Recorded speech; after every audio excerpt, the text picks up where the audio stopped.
Cinema കണ്ടിട്ടില്ലല്ലോ. ഇല്ല. നമ്മളെല്ലാരും നമ്മൾ ചെയ്ത സിനിമകൾ മാത്രമേ കണ്ടിട്ടുള്ളൂ. ഓക്കെ, ഒരു തോന്നക്കൽ റീജിയനിലുള്ള ഒരു പരിപാടിയാണ്. ആ സ്ലാങ് ആണ്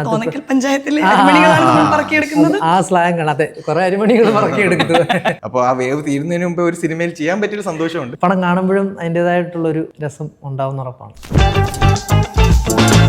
Siju Sari is with me and Jasim Hashim is with me for വ്യസന സമേതം ബന്ധു മിത്രാദികൾ. അതൊരു വീയാണ്. ഞാൻ 15 മിനിറ്റ് ആയിട്ട് പേര് പറയാൻ പ്രാക്ടീസ് ചെയ്യുമായിരുന്നു. ആദ്യം ഞാൻ ചോദിക്കട്ടെ, നിങ്ങൾക്ക് രണ്ടുപേരും കോമ്പിനേഷൻ സീൻസ് ഉണ്ടോ? ഇല്ല, ഡയലോഗ് വൈസ് നമുക്കില്ല. ഒരു സീനിലൊക്കെ അവിടെ നിൽക്കുന്നുണ്ട്, പക്ഷെ ഞങ്ങൾ തമ്മിൽ കോൺവെർസേഷൻ ഒന്നും നടക്കുന്നില്ല. ജാസ്മിനെ ചിലപ്പോൾ എന്നെ അറിയത്തില്ല, എനിക്ക് ജാസ്മിനെ അറിയത്തില്ല. സോ ബേസിക്കലി ഈ ഒരു സിനിമ ഫ്യൂണറൽ ആണ്, അത്രയും മനസ്സിലാവും. ഫ്യൂണറൽ ആണ്, ക്രിമേഷൻ ആണ്, അതായത് ഒരു മരണ വീട്. ആ മരണ വീട്ടില് ഇതൊക്കെ സംഭവിക്കാവുന്നതാണ്, പക്ഷെ ഇതിലൊക്കെ ഒരു ഹ്യൂമർ കണ്ടെത്താൻ പറ്റും എന്നത് ആ ഒരു ചിന്തയോടെ ഇങ്ങനെ ഒരു കഥ. അത് ഡയറക്ടറിന്റെ എഴുത്തും ഇത് നമ്മുടെ ഭയങ്കര റിയലിസ്റ്റിക് ആയിട്ട് എടുത്താണ്.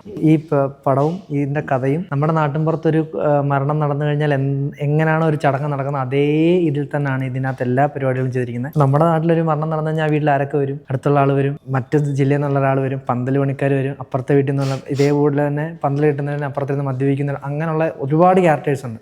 അവരൊക്കെ തന്നെയാണ് ഈ സിനിമയിലുള്ളത്. അല്ലാതെ പ്രത്യേകിച്ച് എനിക്ക് തോന്നുന്നു പുറത്ത് ഇപ്പം ജാസിം ഒരു അവിടുത്തെ ഒരു മെമ്പറാണ്. അപ്പം നമ്മുടെ നാട്ടിൽ അറിയാമല്ലോ, കരയോഗം പ്രസിഡന്റ്. എനിക്ക് തോന്നുന്നു ഇതിനകത്ത് മാറി നിൽക്കുന്നത് ചിലപ്പം ഞാനും ജോമോന്റെ ഒരു ക്യാരക്ടർ ആയിരിക്കും. കാരണം ചിലപ്പോൾ അങ്ങനെയും ക്യാരക്ടർ സിനിമ കണ്ടു കഴിയുമ്പം ചിലപ്പോൾ അങ്ങനെ ഒരു ക്യാരക്ടർ ഉണ്ടായേക്കാം. പക്ഷെ ഇതിനകത്ത് ഒരു വൺ സൈഡ് ലവർ അങ്ങനെ ഒരു പരിപാടിയാണ്. ബാക്കി എല്ലാ കഥാപാത്രങ്ങളും നിങ്ങൾ എവിടെയെങ്കിലും കണ്ടിട്ടുണ്ടോ? അത് ഉറപ്പാണ്. അത് പടം കഴിയുമ്പോഴും ഇയാളെ എനിക്കറിയാം, അല്ലെങ്കിൽ അയാളെ ഞാൻ കണ്ടിട്ടുണ്ടെന്നുള്ളൊരു ഉറപ്പാണ്. ഞാൻ ഇതൊരിക്കലും ഇത് ഭയങ്കര റിയലിസ്റ്റിക് ആയിട്ട് ചെയ്തിരിക്കുന്ന ഒരു പരിപാടിയാണ്. പടം കാണുമ്പോഴും അതിൻ്റെതായിട്ടുള്ള ഒരു രസം ഉണ്ടാവുന്ന ഉറപ്പാണ്. പക്ഷെ ട്രെയിലർ കാണുമ്പോൾ നമുക്ക് കുറെ മൂമെന്റ്സ് ഉണ്ട് where we are laughing and then you're realizing അല്ല ഇത് പക്ഷേ ചിരിക്കാനുള്ള വകുപ്പാണ്. ഇതിലെ ഹ്യൂമറിന്റെ ഒരു പാക്കേജിങ് കൊടുത്തിട്ട് പ്രസന്റ് ചെയ്യുമ്പോൾ എങ്ങനെയാണ് ഈ കഥ മുന്നോട്ട് പോകുന്നത്? ഈ ഇമോഷണൽ ഡെപ്തിനോ അവരുമായിട്ടുള്ള ബന്ധത്തിന്റെ ബേസിലായിരിക്കും ആ സങ്കടത്തിന്റെ ഡെപ്ത് എന്നാണ് ഞാൻ കരുതുന്നത്. അപ്പം ആ വീട്ടിലുള്ളവർക്ക് ഭയങ്കരമായിട്ട് ആ മരണപ്പെട്ട ആളുമായിട്ട് ഭയങ്കര ബന്ധം കാണും. പക്ഷേ ഇത് ഓരോ ബന്ധം കഴിഞ്ഞ് അപ്പുറത്തെ വീട് ഒരു 5 കിലോമീറ്റർ മാറി വേറൊരാൾ ഇത്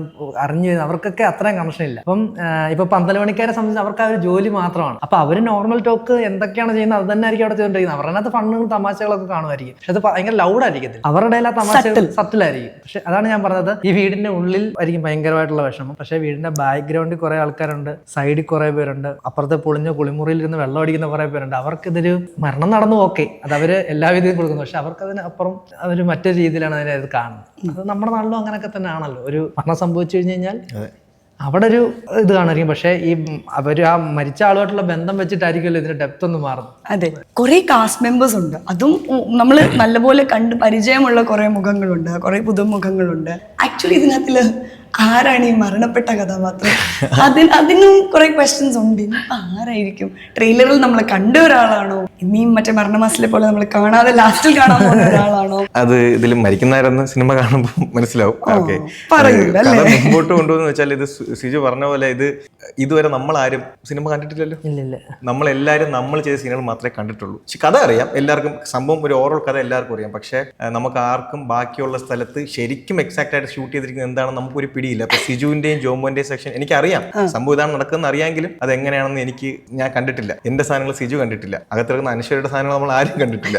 അത് നമ്മൾ തന്നെ ആ ഒരു എക്സൈറ്റ്മെന്റ് ആണ്. കാര്യം ഇത് ഭയങ്കര ഫണ്ണായിട്ടാണ് പോകുന്നത്. പിന്നെ വിഷമത്തിന്റെ കാര്യം പറഞ്ഞല്ലോ, മരണ വീട്ടിലെ കോമഡി, അത് മരണ വീട്ടിലെ ആ ഒരു ബോഡിയുടെ ചുറ്റും ഇരിക്കുന്ന അത്രയും ക്ലോസ് ആയിട്ടുള്ള ആൾക്കാരുടെ വിഷമം കഴിഞ്ഞാൽ പിന്നെ അങ്ങോട്ട് പോകുന്നതോറും വിഷമം കുറഞ്ഞാ പോകുന്നത്. ഈ ഹോളിന്റെ അപ്പുറത്തെ അടുക്കളയിൽ അവിടെ അപ്പുറത്തെ വീട്ടിലെ ചേച്ചിമാർ കോമഡി ആയിരിക്കും. അവർക്കിത് ജസ്റ്റ് ഒരു ഒത്തുകൂടൽ മാത്രമാണ്. ഓക്കെ, ചിലപ്പോൾ മരിച്ചാൽ ചിലപ്പോൾ വേണ്ടപ്പെട്ട ആളായിരിക്കും, പക്ഷേ സ്റ്റിൽ അത് കുറച്ചു നേരം കഴിയുമ്പോൾ മരിച്ചല്ലോ. പിന്നെ അവർ നോർമലിയുള്ള ടോക്കുകളും അതൊക്കെ ആയിരിക്കും. അതിന്റെ അപ്പുറത്ത് രാഷ്ട്രീയക്കാരായിട്ട് ചിലപ്പോൾ അവിടുത്തെ അവർ വരുന്ന വേറെ ഉദ്ദേശത്തിനായിരിക്കും. ഇവിടെ വന്ന നാളാവുക പോവുക അതിനായിരിക്കും അവർ വരുന്നത്. പിന്നെ പന്തൽ പണിക്കാർ ജോലിക്കാൻ വരുന്നത്, പിന്നെ വെള്ളം അടിക്കാൻ വരുന്നവർ, അങ്ങനെ. പിന്നെ ഇതിൻ്റെ അപ്പുറത്ത് അയൽക്കാരായിട്ട് അവിടെ വേറെ ഒരു ടീമുണ്ട്, അവർക്ക് വേറെ പരിപാടി. പക്ഷെ ഇതെല്ലാം ഒരു രീതിയിൽ അല്ലെങ്കിൽ മറ്റൊരു കണക്റ്റഡ് ആണ്. അതാണ് ഈ സിനിമയുടെ ഏറ്റവും ഒരു ബ്യൂട്ടി ആയിട്ട് എനിക്ക് തോന്നുന്നത്. പക്ഷെ അതാണ് ഞാനും വെയിറ്റ് ചെയ്യുന്നത് കാണാൻ. അത് എങ്ങനെ വന്നിട്ടുണ്ടെന്ന്. പിന്നെ നമ്മുടെ ഈ ഡയറക്ടർ വിപിൻ ചേട്ടൻ ഇതിന്റെ മാസ്റ്ററാണ്, മരണ കോമഡി. പുള്ളി ഒരു ഷോർട്ട് ഫിലിമാണ് ആദ്യം ചെയ്തത്. അപ്പൊ അതും ഒരു മരണ കോമഡിയാണ്, മരണ കോമഡിയാണ്. ഇതിൽ തന്നെ ഇഷ്ടംപോലെ സാധനങ്ങൾ ആക്ച്വലി കട്ട് ചെയ്തിട്ടുണ്ട്. അത് വേണം, അത് വെച്ച് ഒരു സിനിമ ഇനി എടുക്കാം. പുള്ളിയുടെ കയ്യിൽ ഇനിയും ഉണ്ട് മരണം വെച്ച് സിനിമ എടുക്കാനുള്ള ഇനിയും സാധനങ്ങളുണ്ട്. മരണ വീട്ടിലെ കോമഡികൾ ഇനിയും ചിലപ്പോൾ പുള്ളി തന്നെ ഇത് ഹിറ്റാവുകയാണെങ്കിൽ ചെയ്യാൻ ചാൻസ് ഉണ്ടെന്ന്. ഞാൻ സത്യം പറയട്ടെ, എനിക്ക് ഈ പല്ലി ഭയങ്കര പേടിയായിരുന്നു. പക്ഷെ നിങ്ങളുടെ കുറെ വീഡിയോസ് കണ്ടു കഴിഞ്ഞപ്പോൾ പല്ലിനോട് ഒരു അച്ഛനോ എന്നുള്ളൊരു സാധനം തോന്നി തുടങ്ങി. So thanks to you for that. അപ്പൊ യു ആർ ഇതിനകത്തിലും എന്തിനും ഏതിനും കുമാർ, അങ്ങനെയാണ് ഒരു ക്യാരക്ടർ ഇൻട്രോ. ഇത് കോമഡി കഥാപാത്രമാണോ അതോ മറ്റേ ഈ പറഞ്ഞ പോലെ ഒരു ഒബ്സർവ് ചെയ്യുന്ന ആൾ മാത്രമാണോ അതോ ഇയാളാണോ ഇതിനകത്തിലെ കലിപ്പൻ? ഞാൻ ഇവിടുത്തെ ഒരു വാർഡ് മെമ്പറാണ്. അപ്പോൾ വാർഡ് മെമ്പർ അല്ല, ഏതൊരു ഈ രാഷ്ട്രീയമായിട്ട് നിൽക്കുന്ന ഏതൊരാളായാലും മരണ വീട് കല്യാണ വീട്ടിലൊക്കെ വന്ന് അവരെ കൊണ്ട് ചെയ്യാൻ പറ്റുന്ന റോള് കാണിക്കാവുന്നൊരു ഇതുണ്ടല്ലോ. അപ്പോൾ ഞാനത് തന്നെയാണ്. എനിക്ക് ഇവിടെ വന്നൊന്ന് എന്റേതായ ഒരു, ഞാനാണ് ഇവിടെ മെയിൻ ആയിട്ട് നിൽക്കുന്ന ഒരു ഇത് കാണിക്കണം. അപ്പൊ അതേപോലെ എന്നെ പോലെ തന്നെ വേറെ രാഷ്ട്രീയക്കാരുണ്ട്. അപ്പൊ നമ്മൾ തമ്മിലുള്ള ചെറിയ കശപിശകൾ ഉണ്ടാവും. പിന്നെ എനിക്ക് ഈ മരണത്തിൽ ചെറിയ വിഷമം ഇല്ലാതില്ല. അപ്പൊ അങ്ങനത്തെ പിന്നെ സോറി പറയാൻ വന്നത് കോമഡി അല്ല, എന്റെ ക്യാരക്ടർ കോമഡി അല്ല. ഞാൻ ചൂരലില് ചെയ്യുന്ന പോലത്തെ ഒരു സാധനവും അല്ല എന്റെ ക്യാരക്ടർ. എനിക്ക് അതിന്റെ ടെൻഷനും ഉണ്ട്. കാര്യം അത്യാവശ്യം ചിലപ്പോൾ സിറ്റുവേഷൻ എന്തെങ്കിലും കോമഡിയാ കാണുമായിരിക്കും, പക്ഷെ എനിക്ക് പെർഫോം ചെയ്യാനായിട്ട് കോമഡി അങ്ങനെ സാധനമല്ല. സീരിയസ് ആയിട്ടുള്ള കോൺവെർസേഷൻ ഒക്കെയാണ് വരുന്നതൊക്കെ. എന്റെ കോമ്പിനേഷൻ കൂടുതലും ബൈജു ചേട്ടൻ, അസീസ്ക്ക, നോബി ചേട്ടനൊക്കെ ആയിട്ടാണ്. അപ്പം വളരെ ലേറ്റ് ആയിട്ടാണ് മറ്റേ മൂവിയിലോട്ട് വന്നാൽ ഇത് വിപിൻ ചേട്ടൻ ഡയറക്ടർ. പുള്ളി ഇത് കുറെ നാൾ മുമ്പ് ഓണാക്കിയ പ്രോജക്റ്റ് ആയിരുന്നു. പക്ഷെ അത് പിന്നെ എന്തൊക്കെയോ കാസ്റ്റ് ഒക്കെ കുറെയൊക്കെ മാറി. അപ്പൊ ആ സമയത്ത് ഞാനും ഷമീറും ഒക്കെ ഉണ്ടായിരുന്നു സിനിമയിൽ. ഉണ്ടായിരുന്നു ചെറിയ പരിപാടിയായിരുന്നു. പിന്നെ വിപിൻദാസ് ചേട്ടൻ ഇത് ഏറ്റെടുത്തപ്പോഴാണ് ഈ പടം വിപിൻദാസൻ ഏട്ടൻ വന്നപ്പോഴത്തേക്കും പുള്ളി കുറച്ചുകൂടെ എന്റെ സ്ക്രിപ്റ്റിൽ കുറച്ച് ചേഞ്ചസ് ഒക്കെ, കുറച്ചുകൂടി കൊമേഴ്ഷ്യൽ എലിമെന്റ്സ് അങ്ങനെയൊക്കെ, പിന്നെ ഡ്യൂറേഷൻ, അപ്പൊ അങ്ങനെയൊക്കെ വന്നപ്പോഴത്തേക്കും കുറെ കാസ്റ്റ് ഒക്കെ മാറി. അപ്പോൾ നമ്മുടെ റോളൊക്കെ പോയി, ആ ക്യാരക്ടറൊക്കെ പോയി. പിന്നെ ഇതെല്ലാം കൂടെ ഈ ഞാനും ഷമീറൊക്കെ ചെയ്യാനിരുന്ന കുറെ ക്യാരക്ടറൊക്കെ ഒരുമിച്ച് ഒരാളായി, അത് വേറൊരാൾ ചെയ്യാൻ കാസ്റ്റൊക്കെ ആയതാ. പിന്നെ ഷൂട്ടിന് 2 ദിവസം മുമ്പ് പുള്ളി എന്തോ എന്ന് മാറി.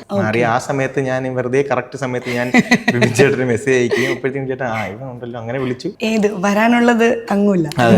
അതും നമ്മുടെ ഡയറക്ടർ ആക്ച്വലി ഷമീറിനായിരുന്നു ഡയറക്ടർ പ്രിഫർ ചെയ്തിരുന്നത്. അപ്പൊ ഡയറക്ടർ ഷമീറിനെ പറഞ്ഞു. അപ്പൊ വിപിൻദാസ് ചേട്ടനാണ് പറഞ്ഞത് അല്ല നമുക്ക് ജാസ്മിൻ ഒന്ന് ട്രൈ ചെയ്ത് നോക്കാം, അത് ചിലപ്പം അതായിരിക്കും അങ്ങനെ. അതായത് ഈ ക്യാരക്ടറിന്റെ ഒരു സ്വഭാവം വെച്ചിട്ട്, പിന്നെ ഷമീർ ഓൾറെഡി അവനെ പ്രേമലുൽ കണ്ടതല്ലേ, അപ്പം ഇനി പുതിയതായിട്ട് ഇവനെ കാണട്ടെ എന്നൊക്കെ ആ ഒരു കാര്യം വിപിൻദാസ് ചേട്ടനാണ് പറഞ്ഞത്. അങ്ങനെയാണ് ഷമീർ എന്ത് പറഞ്ഞു ഇത് കേട്ടിട്ട്? അളിയാ നീ കൊണ്ടുപോയില്ലേ? പറഞ്ഞില്ല, മനസ്സിൽ തോന്നിയോന്ന് അറിയില്ല.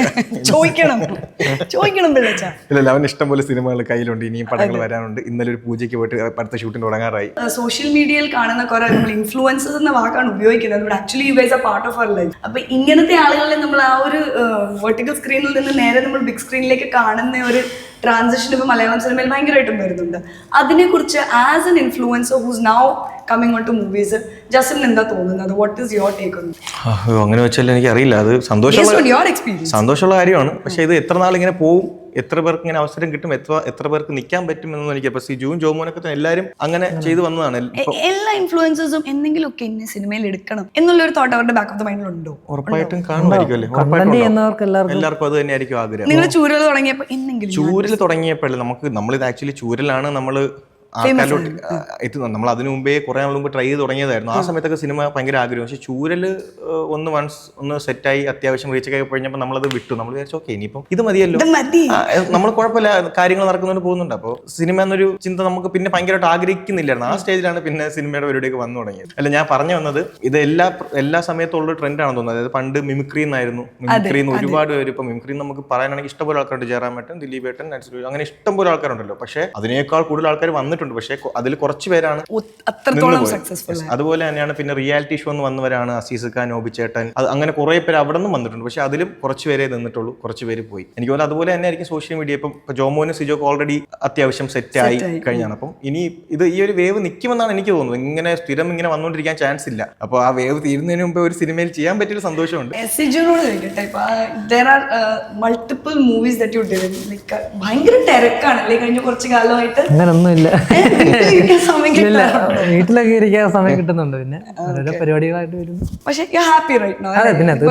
റൈറ്ററായി, ഇപ്പൊ ആക്ടറായി, എന്താ ഡയറക്ഷനിലേക്ക് നമ്മള് അല്ല ആഗ്രഹമുണ്ട്. ഇതൊക്കെ നമുക്ക് ആഗ്രഹങ്ങളുള്ള പരിപാടികളൊക്കെ തന്നെയാണ്. അത് ഓരോരോ പരിപാടികളായിട്ട് അതിൻ്റെതായ സമയത്ത് നമ്മൾ ചെയ്യുന്നു എന്നുള്ളതാണ്. പിന്നെ നമ്മളിത് ആഗ്രഹിച്ചു വന്നതാണല്ലോ. അതായത് നമ്മളെ കൊണ്ട് നിർബന്ധിച്ച് നീ സിനിമയെ ചെയ്യുന്ന അങ്ങനല്ലല്ലോ. നമ്മുടേതായ ആഗ്രഹത്തിന്റെ പുറത്തിറങ്ങി തിരിച്ചു നമ്മളെ എവിടേക്കോ ഒറ്റപ്പെട്ട് നിന്നു. പക്ഷെ ഫൈനലി നമ്മൾ അവിടെ എത്തി, കുറച്ചൊക്കെ സിനിമകൾ വന്നു തുടങ്ങി. അതിപ്പം ഹാപ്പിയാണ്. ഇതൊക്കെ തന്നെ നമ്മളും ആഗ്രഹിച്ചുള്ളൂ. ഇപ്പം അപ്പോൾ അതിൻ്റെ കൂട്ടത്തിൽ ഇപ്പോൾ റൈറ്റിംഗ് പരിപാടി വന്നപ്പോൾ അടുത്ത എക്സ്ട്രാ സന്തോഷം. എങ്ങനെ ഇപ്പൊ നമ്മള് തൂലിക എടുത്ത് വെച്ചിട്ടുണ്ടോ, എഴുതിക്കൊണ്ട്? ഉണ്ടുണ്ട്. ഇനിയിപ്പം ഇത് കഴിഞ്ഞ് കഴിഞ്ഞാൽ പിന്നെ ഇപ്പോൾ ഒരു പ്രൊജക്റ്റിന്റെ ഒരു പരിപാടികൾ ഇങ്ങനെ സെറ്റ് ആയിക്കൊണ്ടിരിക്കുന്നു. അപ്പം അതിലേക്കൊന്ന് കയറണം. വ്യസന സമേതം ഒന്ന് ഒരു കരയ്ക്ക് സമേതം സന്തോഷത്തോടെ, അതെ, സന്തോഷത്തോടെ ഒന്ന് എൻഡ് ചെയ്യിപ്പിക്കുക, പിന്നെ അടുത്ത പരിപാടിയിലേക്ക് ഒന്ന് കയറുക എന്നുള്ളതാണ്. ഈ ഒരു സിനിമയിലെ ക്യാരക്ടറിനെ കുറിച്ച് എന്താ ഇപ്പൊ ജാസിം പറഞ്ഞ പോലെ വാട്ട് ഈസ് സിജുസ് ക്യാരക്ടർ? ഇത് പിടുത്തം കിട്ടുന്നില്ല. സുഹൈൽ എന്നാണ് ക്യാരക്ടർ നെയിം. ഓൾറെഡി ക്യാരക്ടർ പോസ്റ്റിനകത്ത് പറഞ്ഞത് വൺ സൈഡ് ലവ് ഭയങ്കര പെയിൻഫുൾ ആണ്. അപ്പോൾ ഞാൻ അനശ്വരയെ വൺ സൈഡ് ലവ് ചെയ്യുന്ന ഒരാളായിട്ടാണ് പടത്തിൽ വരുന്നത്. ആ വ്യസനത്തിനിടയിൽ ഈ വ്യസനം. അതെ, അപ്പോൾ ഞാൻ അങ്ങനെ വരുന്ന ഒരാളാണ്. പിന്നെ ഇതിനകത്ത് എനിക്ക് ഏറ്റവും കൂടുതൽ ഇതെന്ന് വെച്ചാൽ ഞാൻ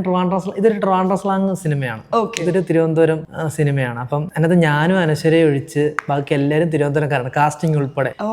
ഇവരെല്ലാവരും ട്രിവാൻഡ്രമാണ്. ജോമോന, ജാസിം, അസീസിക്ക, നോബിച്ചേട്ടന്, ബൈച്ചേട്ടന്, മല്ലികാമ്മ, എല്ലാവരും ട്രിവാൻഡ്രമാണ്. അപ്പൊ അതിനകത്ത് രണ്ടുപേര് മാത്രമേ ട്രിവാൻഡ്രം അല്ലാത്തവര്, ഒന്ന് ഞാനും ഒന്ന് അനശ്വര. അപ്പം ആദ്യം എന്നെ മീറ്റ് ചെയ്തപ്പോഴൊക്കെ പറഞ്ഞത് സിജു പത്തനംതിട്ട തന്നെ പിടിച്ചു, കാരണം ഞാനവിടെ ഹോസ്റ്റലറാണ്. ആ സ്ഥലത്ത് ഒരു ഹോസ്റ്റലിൽ താമസിക്കുന്ന ഒരു ക്യാരക്ടറാണ്. അപ്പം പത്തനംതിട്ട പിടിച്ചാലും കുഴപ്പമില്ലെന്നത്. പിന്നീട് അടുത്തടുത്ത ഡിസ്കഷനിൽ വേണ്ട, ചിലപ്പം അത് മാത്രം മാറി നിൽക്കാൻ സാധ്യതയുണ്ട്, നീ ട്രിവാൻഡ്രം പിടിക്കാൻ പറഞ്ഞു. ഞാൻ പറഞ്ഞു ട്രിവാൻഡ്രം അത് കുഴപ്പമില്ല, ഇവിടെ വന്നിട്ട് പഠിച്ചു എന്നുള്ളൊരു ഇത് മതി എന്ന് പറഞ്ഞു. പിന്നെ ഞാൻ ട്രിവാൻഡ്രം രാത്രി വിപിൻ ചേട്ടൻ എനിക്ക് ഓരോ ഡയലോഗും വോയിസ് ആയിട്ട് അയച്ചു തരും. അപ്പോൾ ഒരു ഐഡിയ മനസ്സിലാക്കി, ഇത് ഇങ്ങനെയാണ്. ഭയങ്കര എന്നോട് പറയും ഒരിക്കലും സ്ട്രെസ് കൊടുക്കല്ലേ, പത്തനംതിട്ടയ്ക്ക് ഭയങ്കര എന്തോ ഉണ്ട്, കുറച്ച് ഇതുണ്ട്, എല്ലാത്തിനകത്ത് ഒരു പിടുത്തമുണ്ട്. ആ പിടുത്തം ട്രിവാൻഡ്രത്തിനകത്ത് വേണ്ട, ഭയങ്കരമായിട്ട് ഫ്ലോ ആയിട്ട് ഒഴുക്കി വിടണം, എന്തുട്ട് ഇങ്ങനെ പൊക്കോണമെന്ന് പറഞ്ഞു. അപ്പം ഓക്കെ, ഒരു തോന്നക്കൽ റീജിയനിലുള്ള ഒരു പരിപാടിയാണ്. ആ സ്ലാങ് ആണ് ആ സ്ലാങ് ആണ്. അതെ, കുറെ അരിമണികൾ പറക്കിയെടുക്കുന്നത്. കാരണം ലിപ്പ് ഭയങ്കരമായിട്ട് ചെക്ക് ചെയ്യും. വിപിൻ ചേട്ടൻ്റെ ഡയറക്ഷൻ ടീം ഫുള്ള് ട്രിവാൻഡ്രംകാരാണ്. അതുകൊണ്ട് ഫുട്ടെങ്കിലും ഒരു ചെറുതായിട്ട് തെറ്റിച്ചാലും അവിടെ ഇരിക്കുന്നവർ പിടിക്കും.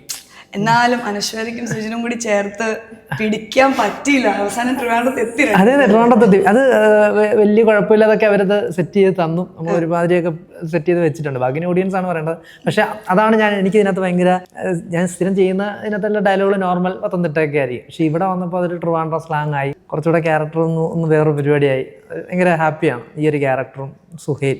ഇതിൽ പിന്നെ നമ്മുടെ അരുൺ ഉണ്ട്, ഒളിമ്പ്യൻ അരുൺ ശരിക്കും ട്രിവാൻഡ്രംകാരനാണ്. പക്ഷെ അരുൺ ഇതിൽ പന്തളം സ്ലാങ്. അപ്പൊ ഞാൻ പന്തളംകാരനാണ്. അപ്പം അരുണിന് നേരെ പന്തളത്തിന്റെ സ്ലാങ് ആണ്. അപ്പോൾ ഡബിങ്ങിന്റെ സമയത്ത് വിളിക്കും സിജു ഈ ഡയലോഗ് ഇങ്ങനെയല്ല. അപ്പൊ നമ്മളോട് പെട്ടെന്ന് ഒരാൾ ഇങ്ങനെ കാര്യം ചെയ്യുമ്പോൾ നമ്മൾ കൺഫ്യൂഷൻ ആവുമല്ലോ. ഞാനിപ്പോ പറയാം, അപ്പൊ ഇവരെന്തെങ്കിലും ഇതിലായിരിക്കും, തിരക്കിലായിരിക്കും. ഞാൻ പറയാം അതെ അതെ കയറ്റി വിട്ടോളാം പറയാം. സിജു അരുണിന് പന്തളം പറഞ്ഞു കൊടുക്കുമ്പോഴത്തേക്കും സിജുവിന്റെ ട്രിവാൻഡ്രം പോകും. ഓക്കെ, ഈ പറഞ്ഞ അനശ്വരയാണോ ഈ വൺ സൈഡഡ് ലവിന്റെ അങ്ങേയറ്റത്ത് നിൽക്കുന്നത്? ഞാനാണ്, എനിക്കാണ് മനസ്സിലായി. അതെ അതെ, ഓൾറെഡി ഇപ്പൊ ഒരു ക്യാരക്ടർ ഇതിനകത്ത് പറയുന്നുണ്ട്. അതെ, പറഞ്ഞല്ലോ, കരച്ചിൽ നിന്നല്ലേ എന്തൊരു എസ്തെറ്റിക്സ് അല്ലേ. അപ്പൊ നിങ്ങൾ തമ്മിലുള്ള കോമ്പിനേഷൻ സീൻസിലായിരിക്കും അതിനകത്തൊരു ഞാൻ കൂടുതൽ ചോദിച്ചാലും പറയുന്നത് അല്ലെ. ഇപ്പൊ ഇതിനകത്തില് നമുക്ക് ഏറെക്കുറെ സിനിമ കണ്ടാലായിരിക്കും മനസ്സിലാവും. പക്ഷെ കണ്ട സിനിമയിലെ ഒരു ഡൗട്ട് എനിക്ക് ചോദിക്കാൻ പറ്റും അല്ലെ. മരണമാസം കണ്ടു കഴിഞ്ഞിട്ട് എനിക്ക് തേടി പിടിച്ച് വിളിക്കണമെന്നുണ്ടായിരുന്നു. അത്രയും നേരം മറ്റേ കഥ മുഴുവനും എല്ലായിടത്തും കൊണ്ടുപോയി, എല്ലാം to help you everyone. എന്നിട്ട് ലാസ്റ്റില് ഇത് ശരിക്കും അച്ഛനായിരുന്നു എന്തെങ്കിലും ഒന്ന് പറഞ്ഞു. അത് ഓഡിയൻസിന് ഇട്ടുകൊടുത്തിരിക്കുകയാണ്, അച്ഛനാണോ അല്ലേന്നുള്ളത്. ഞാൻ കണ്ടത് തെറ്റാണോ എന്ന് എനിക്കൊരു നിമിഷം. അല്ല, ഇത് കുറെ പേര് ചോദിച്ചു ഇത് ആരുടെ അച്ഛനാണ് ഇത്. പക്ഷെ അച്ഛനല്ല, അതിനകത്തൊരു ചെറിയൊരു സാധനം അവിടെ ഇട്ടിട്ടുണ്ട്. നമ്മള് ഒന്നുകൂടി പോയി കാണേണ്ടി വരും. അതിനകത്തൊരു പോയിന്റിൽ ഒരു ചെറിയൊരു ഫോട്ടോ ഇട്ടിട്ടുണ്ട്. അപ്പൊ ആ ഫോട്ടോ വെച്ച് നോക്കുമ്പം അതാകത്തില്ല. അച്ഛനാണോ അച്ഛനല്ലേ അത് ആ ഫോട്ടോ ഒന്നുകൂടെ കണ്ടാൽ മതി. ഉറപ്പിക്കുന്നു. എന്നിട്ട് ഇവിടെ കേരള ക്രൈം ഫയൽസിന്റെ കാര്യം പറഞ്ഞിട്ടുണ്ടായിരുന്നു. അപ്പൊ അത് എവിടെ, എന്താണ്, എങ്ങനെയാണ് അതിലേക്ക് എത്തിയ, എത്രത്തോളം ഇപ്പൊ സീസൺ 2 നമ്മൾ നോക്കിയിരിക്കുന്നുണ്ട്? അയ്യോ, അത് പിന്നെ ചെറിയൊരു സീനാണ്. അത് ജസ്റ്റ് ഷൂട്ടിന്റെ തലേന്ന്, അതും ഇതുപോലെ ഇവിടെ തന്നെയാണോ ചെയ്തത്? ട്രിവാൻഡ്രത്ത്. അതും ഞാൻ ഒരു ദിവസം ഞാൻ മാത്രമേ ഉള്ളൂ ഷൂട്ട്. ഒരു ഫോൺ കോളാണ്. ഞാൻ രാവിലെ, തലേന്ന് രാത്രി വൈകുന്നേരം എന്നെ 5 മണിക്ക് വിളിക്കുന്നു. അടുത്ത ദിവസം രാവിലെ ഞാൻ 8:30 പോയി, 10:30 ഷൂട്ട് കഴിഞ്ഞ് ഞാൻ തിരിച്ച് 11:30 വീട് എത്തി. അത്ര നേരം എനിക്ക് ഉണ്ടായിരുന്നുള്ളൂ. അവിടെ ഉണ്ടായിരുന്നത് ഡയറക്ടർ അവരുണ്ടായിരുന്നു, അവരൊക്കെ ഉണ്ടായിരുന്നുള്ളൂ. എന്റെ ഫോൺ കോളിൽ അപ്പുറത്ത് ഇന്ദ്രസേട്ടനാണ് ഉള്ളത്. ഞാൻ പുള്ളിയായിട്ട് സംസാരിക്കുന്നതാണ്. ഒറ്റ സീനേ ഉള്ളൂ. അയ്യോ, അടിപൊളിയായിരുന്നു. എനിക്ക് ഭയങ്കര ആഗ്രഹമുണ്ട് പിന്നെയും അവരോട് വർക്ക് ചെയ്യാൻ പറ്റൂ, എന്താ ചെയ്യണമെന്ന്, കിട്ടുമെന്ന് അറിയില്ല. അയ്യോ, ഭയങ്കര രസമായിരുന്നു. ചെറിയ സീനാണെങ്കിൽ ഞാൻ ഭയങ്കര എൻജോയ് ചെയ്ത സാധനം. എനിക്ക് ഭയങ്കര ഞാൻ വെയിറ്റ് ചെയ്യാൻ, കാണണം നല്ല ആഗ്രഹമുണ്ട്. ഇത്തവണ കേരള ക്രൈം ഫയൽസിൽ കിഷ്കിന്ദ കണ്ണൻ ടീമാണ് റൈറ്റിംഗ് ഏറ്റെടുത്തേക്കുന്നത്. അതിനെ കുറിച്ച് ഞാൻ ആകെ ഒറ്റ സീനിൽ വന്നു ചെയ്തു പോയി. എനിക്ക് വേറെ ഒരു ചെയ്യാൻ പറ്റിയതിൽ so last I am just asking you, ഈ ഒരു സിനിമയുടെ ഒരു മെസ്സേജ് എന്തെങ്കിലും ഉണ്ടോ വിച്ച് യു ഫീൽ കണ്ടിട്ട് ഇതായിരിക്കണം. അതിനകത്തൊരു ഒരു സബ്ജക്റ്റ് സംസാരിക്കുന്നുണ്ട്, അത് പടം കണ്ടു കഴിയുമ്പോൾ നിങ്ങൾക്ക് ഹെവി ഡ്യൂട്ടി സബ്ജക്റ്റിനെ ലൈറ്റ് ആക്കാൻ നോക്കിയ ഒരു ആക്ച്വലി ഹെവി ഡ്യൂട്ടി സബ്ജക്ട്.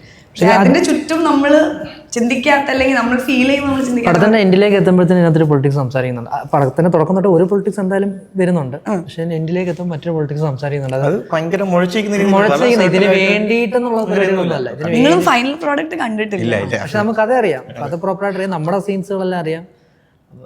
അപ്പം ഇതാണ്, അത് സംസാരിക്കാൻ വേണ്ടി എടുത്ത സിനിമയൊന്നും അല്ല, പക്ഷെ അത് പടം കാണുമ്പോൾ മനസ്സിലാവും. ഇത് കഴിഞ്ഞിട്ട് സിജുൻ ഇനി എന്താണ് നെക്സ്റ്റ് വാട്ട്സ് ഓൺ യുവർ ഇപ്പം 2 കമ്മിറ്റ് ചെയ്തിട്ടുണ്ട്, അതിന്റെ പരിപാടികൾ നടക്കുന്നു. അത് കുറച്ച് വേറൊരു മൂഡ് പരിപാടി, കോമഡിയിൽ നിന്നും മാറിയിട്ടുള്ള വേറൊരു പരിപാടികൾ, അതൊക്കെ വരാം. ഇവിടൊക്കെ തന്നെയാണോ അതോ നമ്മൾ പാൻ ഇന്ത്യയിലേക്ക് പോകണോ? ഇല്ല, ഇവിടൊക്കെ തന്നെ ആയിരിക്കും.